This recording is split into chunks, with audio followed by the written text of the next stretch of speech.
ଓଡ଼ିଶାର ଗର୍ବ ଓଡ଼ିଆ ପୁଅ ଧର୍ମେନ୍ଦ୍ର ପ୍ରଧାନଙ୍କ 57ତମ ବର୍ଷ ଜନ୍ମ ଉପଲକ୍ଷେ ଆଜି ମେଗା ବ୍ଲଡ଼ ଡୋନେସନ୍ ମଧ୍ୟ ଭାଇ ରାଣା ଏଇଠି ଅନୁଷ୍ଠିତ ଆପଣ କରୁଛନ୍ତି ତାକୁ ନେଇ ନିଶ୍ଚିତ ଭାବରେ ସେ କେବଳ ଓଡ଼ିଶାର ଗୌରବ ନୁହନ୍ତି, ଭାରତ ବର୍ଷର ମଧ୍ୟ ଗର୍ବ। ସେ କଳିଙ୍ଗ ରତ୍ନ, ସେ ଆମମାନଙ୍କ ଭଳିଆ କୋଟି କୋଟି ଓଡ଼ିଆ ଯୁବକମାନଙ୍କ ପାଇଁ ପ୍ରେରଣାର ଉତ୍ସ ଏବଂ ନିଶ୍ଚିନ୍ତରେ ଯେଉଁ ଓଡ଼ିଶାରେ ଯାହା ବିକାଶ ଏବଂ ପ୍ରଗତି ଦେଖୁଛନ୍ତି ସେ ହେଉଛନ୍ତି ତା'ର ମୁଖ୍ୟ ବିନ୍ଧାନୀ।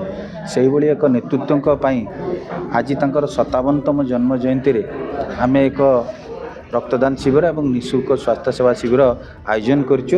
ଏଥିରେ ସମସ୍ତ ଯୁବକ ବନ୍ଧୁମାନେ, ମାଆମାନେ, ଭଉଣୀମାନେ, ଗୁରୁଜନମାନେ ସମସ୍ତେ ସହଯୋଗ କରିଛନ୍ତି।